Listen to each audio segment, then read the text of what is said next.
경제 이야기를 좀 해보겠습니다. 김영재 2토 부산대 경제학부 김영재 교수 함께합니다. 어서 오십시오. 어서 오십시오. 안녕하십니까. 자, 오늘 얘기 아까 잠깐 언급을 했는데 어떤 얘기입니까?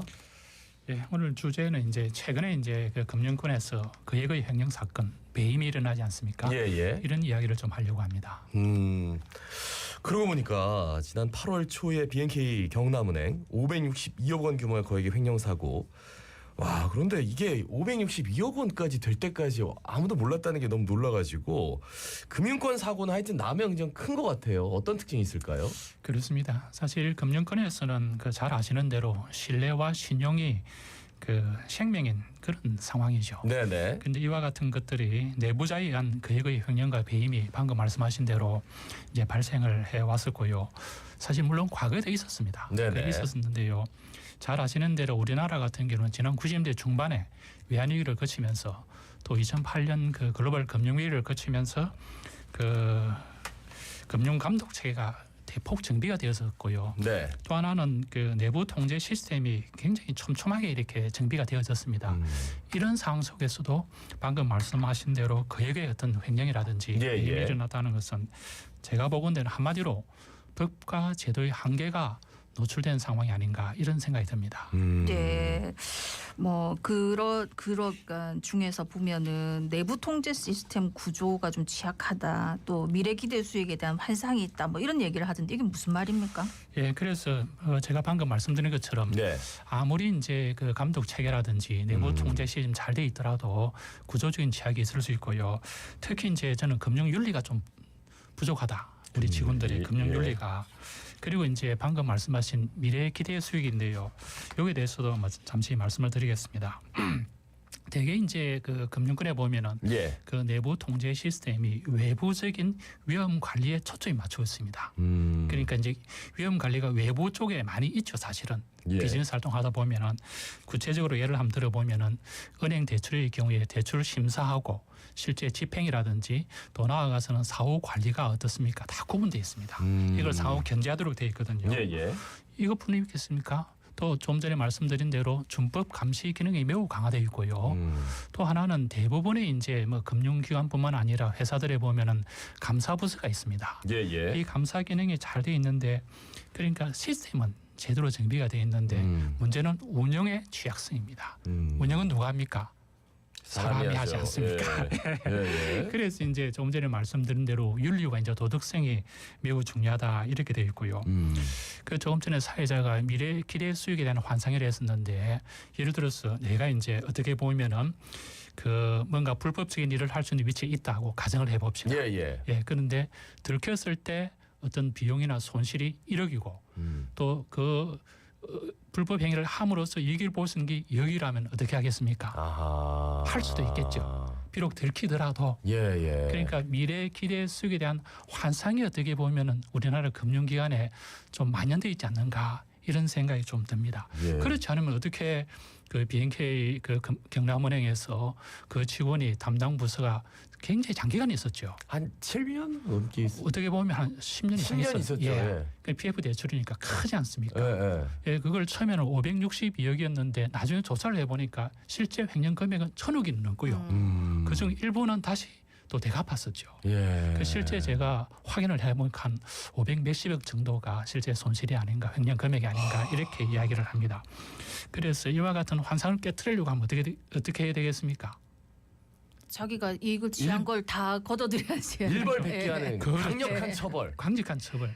페널티에 대한 어떤 대폭적인 보완 작업이 필요하지 않을까. 근데 500억 이렇게 하면 그 처벌은 어떻게 됩니까? 만약에 보통 금융권에서. 그러니까 지금까지는 처벌이 상당히 미미했다고 봐야 되죠. 방금 말씀드린 대로 들키더라도 처벌이 상대적으로 적고 보상이 더 크다. 그런 생각이 만연되기 때문에 뭐 아까 경남은행뿐만 아니죠. 국민은행도 그렇고 대원은행도 그렇고 롯데카드도 그렇고 한두 개가 아니지 않습니까? 그런 상황이 지금 아마 금융기관에 좀 만연되어 있지 않는가 이런 생각이 듭니다. 그래서 지금 나오는 게 그 가칭 금융반중대재해처벌법 국회에서 지금 발의 중이라고 들었습니다.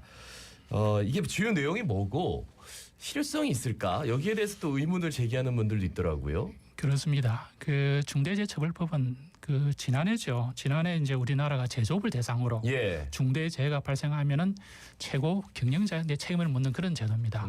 이걸 이제 금융권으로 이제 좀 가져왔었는데요. 핵심 내용은 세 가지입니다. 첫 번째는 이제 이사회의 책무를 매우 강화시키겠다. 예. 지금 또 이사회 내부에 감사위원회가 있습니다. 그런데 감사위원회가 있는데도 불구하고 이사회 내부에 내부 통제위원회를 별도로 만들겠다. 이런 내용이 첫 번째고요. 두 번째는 방금 말씀드린 대로 최고 경영자 또는 예. 관련 임원에게 책임을 묻겠다. 지금까지 이런 경우는 잘 없을 거예요. 그 담당자 플러스 해당 기관에 엄정한 책임을 물었습니다. 예, 예를 들어서 뭐 부산은행이라든지 경남은행이라든지 예. 물었을 거예요. 세 번째는 이제 책무 구조를 좀 더 명확히 하겠다. 책임 소재가 어디 있는지, 의무 조항이 어디 있는지 지금까지는 약간 불분명했습니다. 예, 그러다 보니까 야 내가 아닐 수도 있겠다 하더라도 빠져나갈 수 있는 구멍이 있는데 이거 좀 더 촘촘하게 했다. 요 세 가지가 핵심 내용인데요. 제가 생각해 보건데 단기적으로 효과가 있을 겁니다. 단기적으로. 예. 그런데 중장기적으로 어떻게 되겠습니까? 또다시 제가 모두에 말씀드린 것처럼 법과 제도의 한계가 나타나면서 오히려 부작용이 있을 수 있다 이거죠. 예, 예. 어떤 부작용이 있습니까? 지금 제조업에서 나타난 것처럼 경영 못하겠다. 다소 위험한 비즈니스 활동 못하겠다. 경영 활동이라든지 영업 활동을 위축시키게 되면은 해당 기관의 경쟁력을 떨어뜨릴 수 있는 그런 약간의 가능성이기 때문에 아마 그런 점 때문에 국회에서 입법 과정에서 좀 논의가 되지 않을까 이런 생각도 듭니다. 만약에 지금 이제 이런 사고가 났다 그러면은 경영진의 책임을 묻는다 하면은 그 전에 다 그 뭐 예를 들어 BNK 뭐 굉장히 경영진들이 예. 한꺼번에 다 처벌을 받는 거예요, 소급돼서?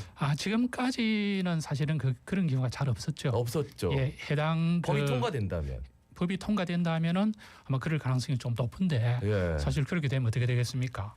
만약에 금융권의 최고 수장이 문제가 되었다 하면 예. 경영 공백이 생기는 것이죠. 그런 경우는 어떻게 보면은 제가 말씀드린 것처럼 경영 활동뿐만 아니라 영업 활동에 상당히 위축을 가져오게 되고 뭐 어렵지 않을까 이런 생각도 듭니다. 뭐 항상 법을 만들면 소급 적용까지는 잘 안 하긴 하는데 방금 말씀하셨듯이 경영 공백이 생긴다는데 이미 그거 자체가 지금까지 경영을 잘못한 거 아닙니까? 이렇게 부실하게 한 것 자체가. 그렇게 볼 수 있죠. 그렇게 볼 수 있기 때문에 어떻게 보면 이제 최고 경영자나 또는 관련 임원에게 책임을 묻겠다 이래 돼 있는데 예. 뭐 법 시행 이전에는 그 부작용이라가 폐해를 정확히 알기는 쉽지 않을 겁니다. 그러니까 이 당사자만 계속 추궁해가지고 뭐 500억 원을 다 이게 좀 회수하면 좋은데, 예. 그죠? 그리고 벌금도 많이 때려야 되는데 예, 그 과태료나 벌금 뭐 이런 것들이 그렇게 크지 않고 예. 그래요. 그 사고 예방을 위해서는 금융윤리 말씀해 주셨는데 예. 그 높은 수준의 금융윤리 확보할 수 있는 방안 뭐 이런 게 있을까요? 굉장히 어렵죠. 우리가 이제 윤리와 도덕이 매우 중요한데 예. 그게 제대로 안 되니까 법과 제도를 굉장히 촘촘하게 만들지 않습니까? 예. 핵심은 저는 교육이라고 봅니다. 교육. 예. 그래서 사실 이제 금융기관에서 교육을 많이 하거든요. 많이 하죠. 하는데 지속적 체계적인 교육이 잘 안 되고 있습니다. 옆에서 지켜보면 이 교육이라는 것은 지속적이고 체계적으로 제대로 해줘야 되고 예. 플러스 교육에 대한 인센티브를 매우 강하게 줘야 됩니다. 예를 들어서 뭐 인사 고가라든지 자기 영업 활동 실적에 추가해서 가산점을 제대로 줘야 되는데 아마 그런 기관이 별로 없을 겁니다. 사실 그 금융 윤리를 위한 어떤 교육이 그 금융 공개에서 많이 이루어져 왔습니다. 예. 한국은행이라든지 또는 KDI라든지 해왔었거든요. 예. 그런데 문제는 지속적으로 되지 않았습니다. 이해되시죠? 가장 큰 이유는 예산 부족이었습니다. 그래서 저는 앞으로는 이제 이와 같은 것들 또는 사회적 비용을 줄이기 위해서는 이미 초등학교, 중학교, 고등학교 때부터 정규 교과목과 병행해서 이런 뭐 금융 또는 금융윤리 교육을 해야 되지 않을까. 이렇게 되어져 오면은 금융 사고도 많이 방지할 수 있습니다. 네. 예. 그러니까 말씀하신 것대로 사실은 윤리 교육이 중요한 이유가 바로 그런 부분인 게 우리가 어릴 때부터 도둑질하면 안 된다고 배우기 때문에 그럼요. 도둑질 안 하는 거 맞습니다. 아닙니까? 똑같은 근데 이유입니다. 이거 보통 사람이 무슨 도둑질 뭐 남의 집에 있는 물건 하나만 갖고 와도 구속되는데 562억 원을 횡령했는데 그런 만큼의 벌을 받지 않는다는 거. 일단은 아무리 법과 제도가 한계가 있다더라도 지금 법이 너무 물렁한 거 아닙니까? 맞습니다. 그래서 미래 기대 수에 대한 환상을 깨트리는 그런 작업이 필요하다 이렇게 말씀을 드리겠습니다. 그리고 오늘 주제가 이제 금융권의 횡령 사고와 정부의 비대칭성인데 요거는 어떤 관련이 있는 겁니까? 사실 우리가 이제 대형 금융 사고라든지 네. 금융 위기 발생할 때마다 던진 예가 크게 두 가지 개념이 있습니다. 네네. 첫 번째는 도덕적 해이라는 개념이고요. 두 번째는 이제 역선택의 문제인데 이 두 가지가 나타나는 근본적인 이유가 정보의 비대칭성입니다. 네네. 쉽게 말씀드리면은 어떤 사건이나 대상에 대해서 나는 잘 알고 있는데 상대방은 모른다는 것이죠. 모르기 때문에 나는 어떻게 됩니까? 도덕적으로 해이하게, 그러니까 잘못된 정보를 줄 수가 있고요. 네네. 또는 내가 그런 과정을 할 수 있도록 선택되어 줄 수 있다 이거지. 사실은 A라는 사람은 이 일을 하기에 굉장히 부족한 사람인데 모르기 때문에 예. A를 하는 거죠. 잘못된 선택. 이런 것들이 이제 사실 비일비재합니다. 그래서 정보의 비대칭성을 어떻게 제거하는가 이게 관점인데 네네. 법과 제도는 저는 한계가 많고요. 역시 이제 교육이 병행되어 줘야 되지 않을까 이런 생각이 듭니다. 그러니까 폐쇄성이 짙은 곳일수록 엄청난 규모의 항상 그렇습니다. 비리가 예. 생기는 건 늘 봐왔는데 그러면 이번에 BNK 경남은행 비롯해가지고 뭐 대구은행, 국민은행 뭐 여러 기관에서 사고가 발생했습니다. 이 해당 기관들의 반응과 대응책 어떻게 평가하십니까? 그 제가 이제 더 자갈치 아침에 이 톡을 해야 되니까 좀 고민을 했습니다. 네네. 그 해당 관련 금융기관들이 어떤 대응을 하고 있는가 좀 들여다 보니까 한마디로 좀 소극적이고 약간 외부 기관에 의존적입니다. 예. 그 왜 그럴까 또 생각해 보니까 우리나라 금융기관은 거의 대부분의 금융기관은 금융감독원의 감독을 받고 네. 그렇죠. 또는 정책적으로는 금융위원회의 어떤 그 정책에 의존하게 됩니다. 예. 그 타성에서 짓는 것 같아요. 예, 그러다 보니까 내부적으로는 적극적으로 하겠다는데 무엇을 하고 있는지를 잘 모르겠어요. 예, 그래서 저는 우선적으로 관련 금융기관들이 많이 있지 않습니까? 네. 이런 기관들이 적극적이고 좀 정중한 사과부터 해야 되지 않을까. 이런 사고가 두 번 이상 나타나지 않도록 최선을 다하겠다. 네. 사고부터 하고. 그러니까요. 그러고 보니까 수장이라는 분들이 나와서 그렇게 큰 사고가 터졌는데 그러니까. 예. 우리 고객 여러분 죄송합니다. 맞습니다. 네. 국민 여러분 죄송합니다. 예. 라고 고개를 숙인 게 있느냐? 한 번도 없단 말이에요. 기억이 없죠. 네. 그래서 제가 방금 말씀드린 대로 그것부터 시작을 해야 되고. 근데 그렇게 그 고개를 숙이면 그러니까 오히려 뭔가 조금 부정과 비리가 있는 은행 뭐 이렇게 될까봐 좀 고민하는 게 아닐까요? 아니죠. 그럼에도 그러니- 불구하고 예. 자신의 잘못을 인정하는 게 중요하지 않습니까? 네. 책임지는 모습. 네.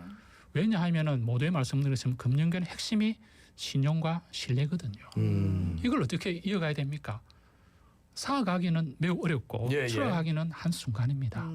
예, 그래서 과거에 이제 다른 나라 보면은 가장 먼저가 정중한 사과입니다. 네. 그다음에 대책 수립이죠. 예. 대책 수립은 누가 할 수 있습니까? 개별 금융기관이 하기 힘듭니다. 한국적인 상황에서 금융감독원이라든지 위원회라든지 지금 이제 국회에서 열심히 하고 있지 않습니까? 예. 그런 상황으로 가져야 되는데 그게 참 제대로 안 돼서 조금 아쉬운 감이 있습니다. 네. 그러니까 누군가의 그 횡령이나 굉장히 좀 도덕적 해이를 수장인 사람이 이렇게 책임을 지고 고개를 숙였을 때의 그 그렇습니다. 무게감도 상당하겠어요. 있고요. 내부적으로 예. 예, 분위기를 반전시킨 데도 큰 도움이 될 겁니다. 네. 이래서는 안 되겠다. 왜냐하면은 금융기관에는 다른 제조업보다도 어떻습니까? 대우가 훨씬 좋습니다. 네. 예, 왜 대우를 많이 해줍니까?